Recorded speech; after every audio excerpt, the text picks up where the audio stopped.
नमस्कार विद्यार्थियों, एक बार फिर से आपका स्वागत है आपके अपने YouTube चैनल पर। हम पढ़ रहे हैं कक्षा 12 के लिए इतिहास विषय, और इतिहास का कक्षा 12 का नवीन और संशोधित जो पाठ्यक्रम है जारी हो चुका है। तो अब हम जो संशोधित पाठ्यक्रम है उसी के अनुसार आगे का शिक्षण कार्य करेंगे। तो आज हम पढ़ेंगे अध्याय 4, और उसमें जो हमारा टॉपिक परीक्षा की दृष्टि से महत्वपूर्ण है, जिसमें परीक्षा में प्रश्न पूछे जाएंगे, वो है पृथ्वीराज चौहान। तो आज इस प्रकरण के ऊपर हम चर्चा करेंगे। तो चलिए शुरू करते हैं। आज का हमारा टॉपिक है पृथ्वीराज चौहान। तो पृथ्वीराज चौहान है, उनका शासनकाल था 1177 से 1192 ईस्वी तक। अब देखते हैं पृथ्वीराज चौहान के बारे में थोड़ी सी जानकारी प्राप्त करते हैं। तो इनका जन्म कब हुआ था? इनका जन्म हुआ था 1166 ईस्वी में, और इनके पिता का नाम था सोमेश्वर, और इनकी माता थी कपूर देवी। माता का नाम था कपूर देवी। और पृथ्वीराज चौहान को राय पिथौरा नाम से भी जाना जाता है। ये राय पिथौरा नाम से भी प्रसिद्ध है। अब जब पृथ्वीराज चौहान 11 वर्ष के हुए थे, तभी उनके पिता सोमेश्वर की मृत्यु हो गई, और पृथ्वीराज चौहान बहुत ही कम उम्र में अपने जो चौहान वंश के उत्तराधिकारी बने। 11 वर्ष की आयु होने के कारण उनकी माता कपूर देवी ने 1 साल तक शासन का जो कार्य है अपने हाथों में ले लिया, और 12 वर्ष के होने पर पृथ्वीराज चौहान को चौहान वंश का शासक बनाया गया। तो इस तरह से पृथ्वीराज चौहान ने 1178 में चौहान वंश के शासन की बागडोर अपने हाथ में ले ली। जैसे ही पृथ्वीराज चौहान इतनी छोटी उम्र में शासक बना, तो उनके सामने बहुत सारी कठिनाइयाँ आई। तो उन कठिनाइयों के बारे में हम जानते हैं। इतिहासकार गोपीनाथ शर्मा ने कहा था कि पृथ्वीराज चौहान की जो विजय नीति थी, तो उसके सामने उन्हें 3 प्रमुख जो कठिनाइयाँ सामने आई, वो देखते हैं हम कौन कौन सी थी। सबसे पहले जो उनके सामने समस्या आई वो थी स्वजनों का विरोध। स्वजनों का विरोध यानी कि इतनी छोटी उम्र में 12 वर्ष की आयु में शासक बनने के कारण उनके जो अपने ही परिवार के, उनके ही कुल के लोग थे, वो ही उनके विरोध में खड़े हो गए, क्योंकि वे चाहते थे इतनी छोटी उम्र में ये जो बालक है शासक बन रहा है। तो उन्होंने सोचा कि हम इसका दमन करके खुद स्वयं शासक बन जाए। तो उनमें सबसे प्रमुख जो नाम आता है पृथ्वीराज चौहान के चाचा का, जिनका नाम था अपरगांग्य। तो अपरगांग्य ने पृथ्वीराज चौहान का विरोध किया, परंतु पृथ्वीराज चौहान ने अपनी सेना भिजवाकर अपरगांग्य की हत्या करवा दी। और इसी तरह से अपरगांग्य के एक और भाई थे नागार्जुन, उनके भी विरोध करने पर पृथ्वीराज चौहान ने नागार्जुन की भी सिर कटवाकर हत्या करवा दी, ताकि कोई भी और जो परिवार का, कुल का कोई भी सदस्य है, उनके सामने कभी भी बगावत न करें। तो सबसे पहली जो परेशानी थी, कठिनाई थी, अपने ही लोगों का विरोध। तो पृथ्वीराज चौहान ने बहुत ही कम उम्र में अपने जो स्वजनों का विरोध था उनको शांत किया। और उसके बाद में जो उनके सामने दूसरी कठिनाई आई वो कौन सी थी? पड़ोसी राज्यों का दमन। पड़ोसी राज्यों का दमन, इसके बारे में हम विस्तार से पढ़ेंगे। और जो तीसरी कठिनाई आई थी वो थी विदेशी शत्रुओं का मुकाबला। कोई भी शासक होता है, लगभग उनके सामने यही 3 समस्याएं आती हैं जब वो शासक बनता है। तो जिसमें सबसे पहले उसे अपने ही लोगों का विरोध का सामना करना पड़ता है। उसके बाद में जो उसके पड़ोसी राज्य होते हैं उनके साथ में उनका व्यवहार कैसा है, उसके बारे में जानते हैं हम। और जो तीसरा है विदेशी जो शत्रु होते हैं, उनसे उनको मुकाबला करना पड़ता है। तो अब हम बात करेंगे पड़ोसी राज्यों के साथ में पृथ्वीराज चौहान के जो संबंध थे वो कैसे थे।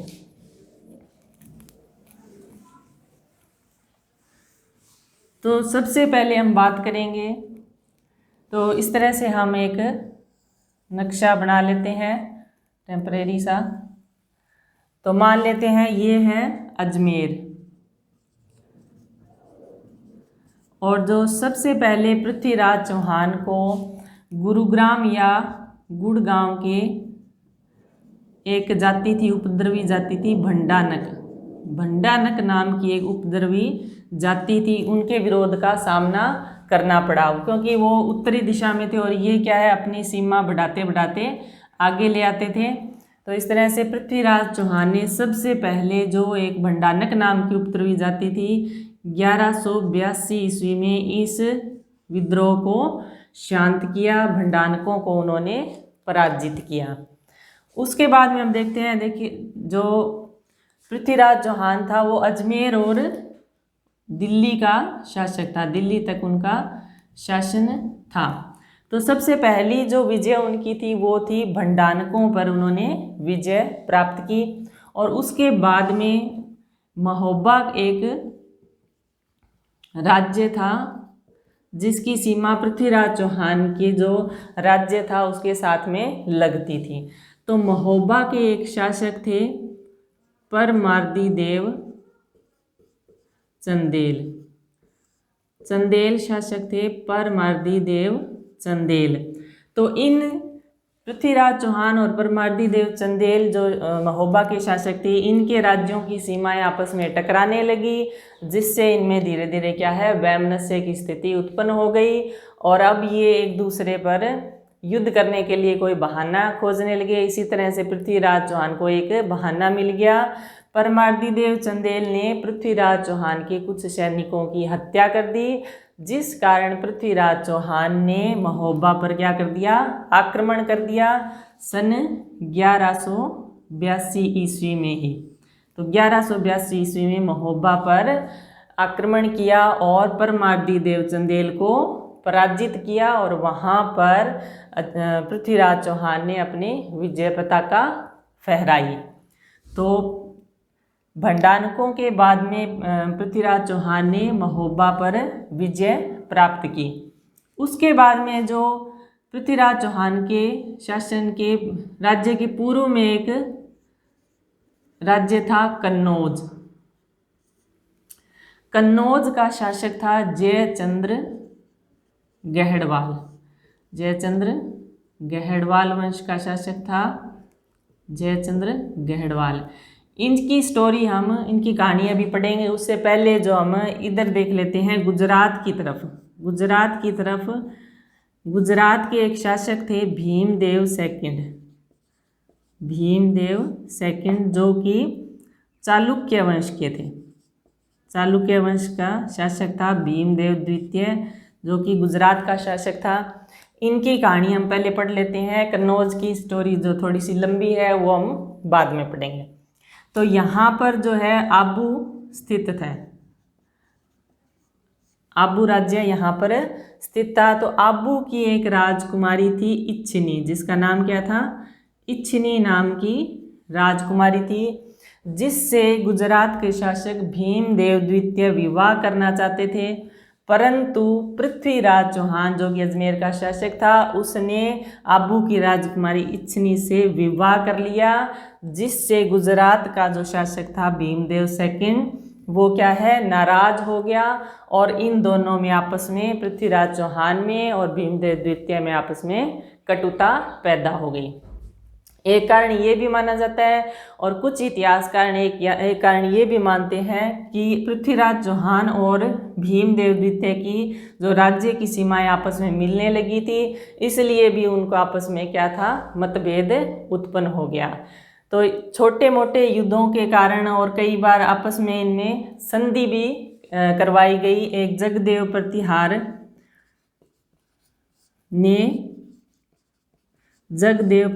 ने पृथ्वीराज चौहान और भीमदेव द्वितीय के मध्य संधि वार्ता भी करवाई। उसके बावजूद भी इन दोनों में क्या है वैमनस्य बना रहा, कटुता बनी रही, ये कभी मित्र नहीं बन पाए। तो ये थे गुजरात और के शासक भीमदेव द्वितीय के साथ में पृथ्वीराज चौहान का संबंध जो था बिल्कुल भी अच्छा नहीं था। अब हम बात करेंगे जयचंद्र गहड़वाल, जो कि कन्नौज के शासक थे।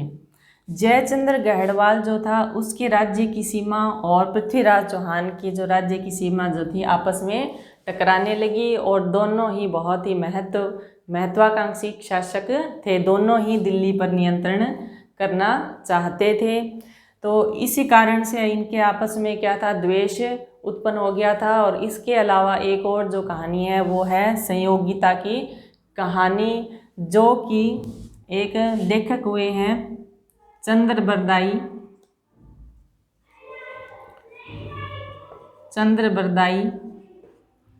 इन्होंने एक पुस्तक लिखी थी पृथ्वीराज रासो नाम की एक पुस्तक लिखी थी, जिसके अंदर संयोगिता की जो कहानी दी गई है। इस पृथ्वीराज रासो के अनुसार जयचंद्र जो गहड़वाल था कन्नौज के शासक, उनकी एक पुत्री थी जिसका नाम था संयोगिता नाम की एक पुत्री थी। संयोगिता और पृथ्वीराज चौहान आपस में विवाह करना चाहते थे, परंतु जयचंद्र गहड़वाल को ये जो संबंध बिल्कुल भी पसंद नहीं था, क्योंकि वह पृथ्वीराज चौहान को बिल्कुल भी पसंद नहीं करता था।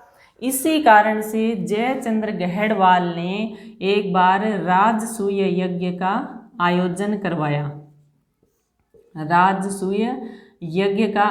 करवाया, जिसमें अलग अलग राज्यों से अनेक शासक और राजकुमारों को उसने आमंत्रित किया, जिसमें पृथ्वीराज चौहान को आमंत्रित नहीं किया, क्योंकि इसी राजसूय यज्ञ के साथ साथ वह अपनी पुत्री संयोगिता का स्वयंवर भी करना चाहता था, ताकि जो उसकी पुत्री है किसी भी शासक को चुन करके उसके गले में वरमाला डाल दे और उसके साथ में विवाह कर ले। इसलिए उसने पृथ्वीराज चौहान को आमंत्रित नहीं किया, क्योंकि वो नहीं चाहता था कि उसकी पुत्री का विवाह पृथ्वीराज चौहान के साथ में हो। तो इस यज्ञ के साथ साथ जब स्वयंवर का आयोजन किया गया तो अनेक शासक और राजकुमार उनकी सभा में आए, और पृथ्वीराज चौहान को अपमानित करने के लिए जयचंद्र गहड़वाल ने जो दरबार के बाहर द्वारपाल का जो स्थान होता है वहाँ पर उनकी मूर्ति बनवाकर लगवा दी, ताकि जो भी आने जाने वाला शासक है उनको द्वारपाल के रूप में देखे और उनका पृथ्वीराज चौहान का अपमान हो। तो अब देखिए क्या कहानी बनती है।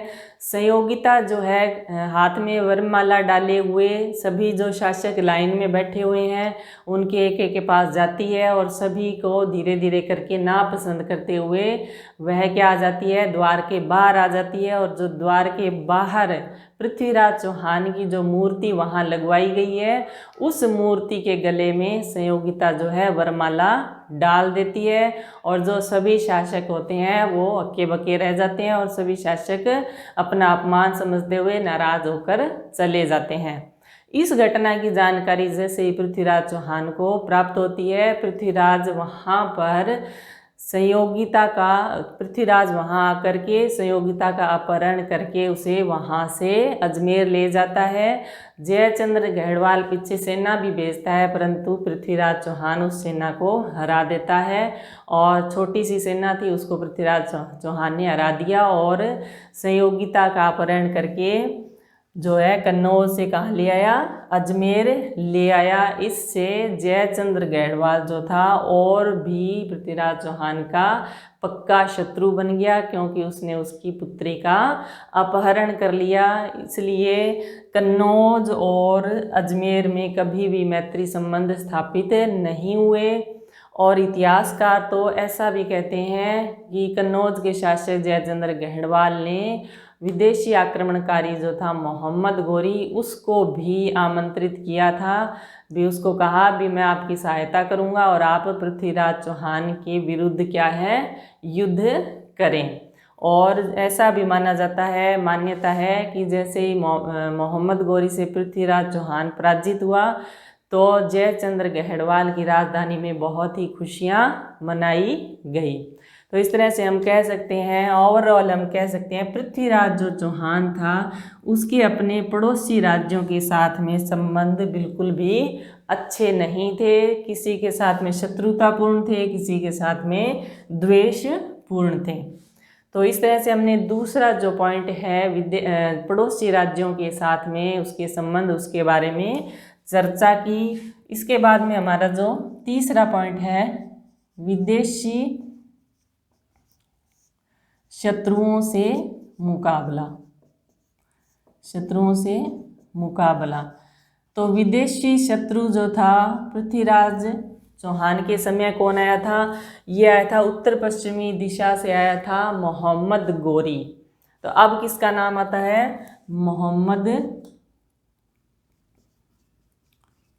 मोहम्मद गोरी जो था गजनी का गवर्नर नियुक्त हुआ 1175 ईस्वी में, और उत्तरी पश्चिमी सीमा से कई जैसे राज्यों लाहौर, सियालकोट, गुजरात आदि पर आक्रमण करते हुए उन पर विजय प्राप्त करते हुए आगे बढ़ रहा था। और उसने पृथ्वीराज चौहान के बारे में खूब सुन रखा था। अब वह पृथ्वीराज चौहान को भी पराजित करना चाहता था। तो अब कुछ जो हमारे इतिहासकार हैं उन्होंने, जैसे कि चंद्रबरदाई है, उन्होंने तो ये कहा था भी पृथ्वीराज चौहान और मोहम्मद गोरी के मध्य में 21 बार छोटे मोटे युद्ध हुए थे, जिसमें पृथ्वीराज चौहान हर बार विजयी हुआ था। और इसी तरह से हमीर महाकाव्य में ये बताया गया है भी 7 बार उनमें पृथ्वीराज चौहान और मोहम्मद गोरी में युद्ध हुए थे। फिर भी इनके अलावा जो 2 निर्णायक युद्ध हुए थे उनके बारे में हम चर्चा करते हैं। तो सबसे पहले 1191 की बात करते हैं हम, जब मोहम्मद गोरी और पृथ्वीराज चौहान के मध्य प्रथम युद्ध हुआ था। कब हुआ था? 1191 में तराइन नामक स्थान पर पृथ्वीराज चौहान और मोहम्मद गोरी के मध्य में युद्ध हुआ, जिसमें पृथ्वीराज चौहान की विजय हुई। पृथ्वीराज क्या हुआ? विजयी हुआ। तो इसमें पृथ्वीराज चौहान ने मोहम्मद गोरी को पराजित करके उसको भगा दिया।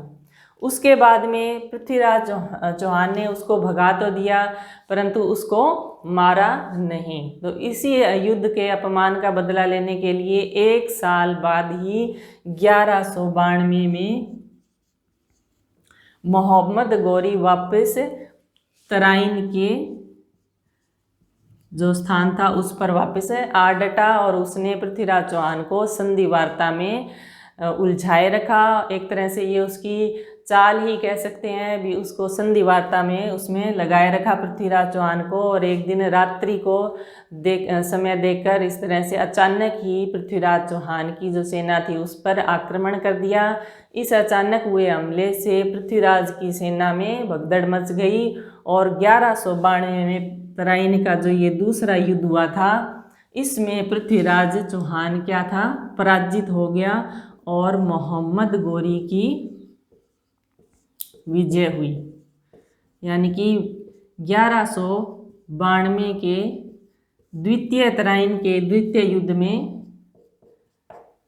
मोहम्मद गोरी की विजय हुई थी और पृथ्वीराज चौहान हार गया था। और चंद्रबरदाई के पृथ्वीराज रासो के अनुसार, पृथ्वीराज रासो में चंद्रबरदाई ने ये कहा है कि सरस्वती नामक एक स्थान था, वहाँ पर मोहम्मद गोरी ने पृथ्वीराज चौहान को बंदी बना लिया और अपने साथ कहाँ ले गया? गजनी ले गया। और वहाँ पर शब्द भेदी बाण के द्वारा पृथ्वीराज चौहान ने मोहम्मद गोरी को मार दिया। तो ये बात तो थी पृथ्वीराज रासो की, जो कि चंद्रबरदाई द्वारा लिखित है। इनके अलावा एक इतिहासकार हुए थे उसी समय के, समकालीन इतिहासकार थे हसन निजामी थे। उन्होंने क्या कहा था? हसन निजामी ने ये कहा कि पृथ्वीराज चौहान को अपने अधीनस्थ शासक नियुक्त करके, अजमेर में ही वापस अधीनस्थ शासक नियुक्त करके मोहम्मद गोरी जो था वापस अपने देश अपने राज्य लौट गया। तो इस तरह से दो बातें सामने आती है। पृथ्वीराज रासो के अनुसार तो पृथ्वीराज को बंदी बनाकर ले जाया गया और पृथ्वीराज ने मोहम्मद गौरी को मार दिया, और दूसरा हसन निजामी के अनुसार पृथ्वीराज ने मोहम्मद गौरी के अधीनस्थ शासक के रूप में अजमेर में शासन किया था। तो इस तरह से हम देख सकते हैं पृथ्वीराज के जीवन में किस तरह की जो कठिनाइयाँ सामने आई थी और अनेक युद्ध उन्होंने अपने जीवन काल में किए। ये जो तराइन का द्वितीय युद्ध था, इसमें पृथ्वीराज चौहान की हार हुई थी, पराजय हुई थी। इससे पहले जितने भी उनके जीवन काल में युद्ध उन्होंने लड़े थे, उसमें किसी भी युद्ध में वो पराजित नहीं हुए, सभी युद्ध उन्होंने जीते थे। अब हम बात करेंगे पृथ्वीराज चौहान की हार के क्या कारण थे। जो अंतिम युद्ध था तराइन का युद्ध, द्वितीय युद्ध, उसमें पृथ्वीराज चौहान किस कारण से पराजित हुए थे, देखते हैं। तो पृथ्वीराज चौहान की जो पराजय के कारण थे, उसमें सबसे पहले देखते हैं दूरदर्शिता व कूटनीति का अभाव। पृथ्वीराज चौहान ने अनेक युद्ध जीते अपने जीवन में, फिर भी उनके अंदर दूरदर्शिता का, यानी कि वो ज़्यादा दीर्घकालीन जो सोच नहीं रखते थे, और उनमें कूटनीति का भी अभाव था। वो कोई भी युद्ध थे उसके कारणों और परिणामों के बारे में ज़्यादा विचार विमर्श नहीं करते थे भी उनके क्या परिणाम हो सकते हैं। उसके बाद में देखते हैं पड़ोसी राज्यों से शत्रुता। जैसे कि अभी अभी हमने पढ़ा भी था, जो उस चारों दिशाओं में जो राज्य थे, लगभग सभी दिशाओं में उन्होंने पड़ोसियों के साथ में शत्रुतापूर्ण व्यवहार अपना रखा था। किसी भी शासक के साथ में उनके मित्रतापूर्ण व्यवहार नहीं था। ये भी एक प्रमुख कारण था उनके पराजय का। गुजरात की सहायता न करना। मोहम्मद गौरी ने जैसे पृथ्वीराज चौहान पर आक्रमण किया, उसी तरह से गुजरात पर भी कई बार आक्रमण किए थे। तो पृथ्वीराज चौहान की एक बहुत बड़ी भूल थी कि उन्होंने अपने पड़ोसी जो शासक था गुजरात का, उसकी मोहम्मद गौरी के खिलाफ बिल्कुल भी सहायता नहीं की। यदि उन्होंने सहायता की होती तो जब पृथ्वीराज चौहान पर मोहम्मद गौरी आक्रमण करता तो गुजरात भी अजमेर की यानी पृथ्वीराज चौहान की सहायता अवश्य करता। ये भी उनकी एक भारी भूल थी। उसके बाद में देखते हैं तराइन के प्रथम युद्ध में उन्होंने क्या भूल की थी। तराइन के प्रथम युद्ध में मोहम्मद गौरी को पृथ्वीराज चौहान ने पराजित कर दिया था। पराजित करके उसको भगा दिया था। उसके भगाने की जगह पर उसकी हत्या कर दी जाती। यदि उसकी हत्या कर दी जाती तो जो मोहम्मद गौरी था पुनः अपनी सेना लेकर नहीं लौटता, और इसी के साथ में जो पूरा भारत का जो परिदृश्य है उस समय का कुछ और ही होता। तो तुर्क सेना जो थी उसको भाग जाने दिया। यदि इसके मोहम्मद गौरी की हत्या कर दी जाती तो फिर ये भी पृथ्वीराज चौहान की एक बहुत बड़ी भूल थी। उसके बाद में एक कारण ये भी माना जाता है पराजय का, संयोगिता से विवाह। गढ़वाल वंश की जो राजकुमारी थी संयोगिता, उससे विवाह करने के बाद में पृथ्वीराज चौहान ने जो राज कार्य थे उनमें बिल्कुल भी ध्यान देना बंद कर दिया और भोग विलास में डूब गया। इस कारण से भी इसको भी एक प्रमुख कारण उसके पराजय का माना जाता है। तो इस तरह से हम ये देख सकते हैं परीक्षा की दृष्टि से बहुत ही महत्वपूर्ण प्रश्न बनता है भी पृथ्वीराज चौहान की पराजय के क्या क्या कारण थे। तो इस तरह से हम ये बता सकते हैं।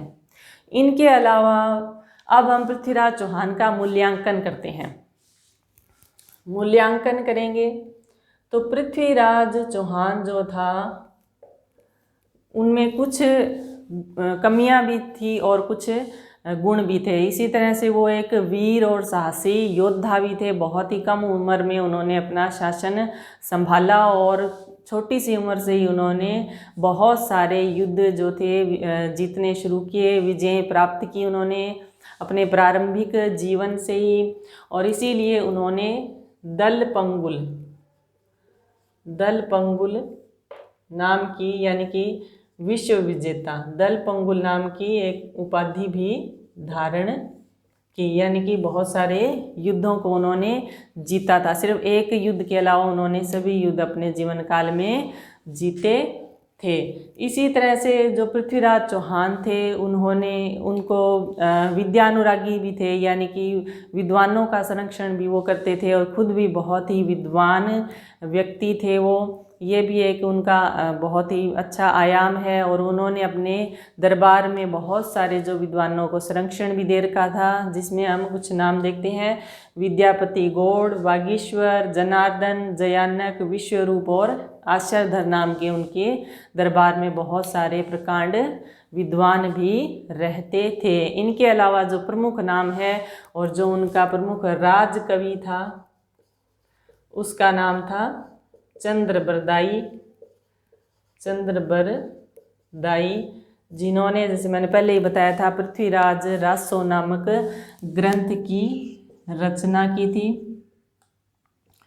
पृथ्वीराज रासो, जिसको कि हिंदी साहित्य का प्रथम महाकाव्य भी माना जाता है। ये बहुत ही महत्वपूर्ण है। हिंदी साहित्य का प्रथम महाकाव्य कौन सा था? पृथ्वीराज रासो, जो कि पृथ्वीराज चौहान के राजकवि चंद्रबरदाई द्वारा लिखा गया था। इस तरह से हम कुल मिलाकर ये कह सकते हैं कि पृथ्वीराज जो चौहान था एक बहुत ही वीर और साहसी सेनाध्यक्ष था, और उसने अपने जीवन काल में अनेक युद्धों को जीता, और सिर्फ एक तराइन का जो द्वितीय युद्ध था उसमें ही पराजित हुआ। और इस तरह से आज हमने पृथ्वीराज चौहान के ऊपर चर्चा की। उम्मीद है आपको ये टॉपिक अच्छी तरह से समझ में आ गया होगा। और इसी टॉपिक से संबंधित एक ऑनलाइन टेस्ट नीचे डिस्क्रिप्शन बॉक्स में दिया गया है, आप उस पर क्लिक करें और इस टॉपिक से संबंधित आप जो टेस्ट वहाँ पर दे सकते हैं। तो मिलते हैं एक नए टॉपिक के साथ में, जो कि संशोधित पाठ्यक्रम के अनुसार ही होगा। तब तक के लिए नमस्कार।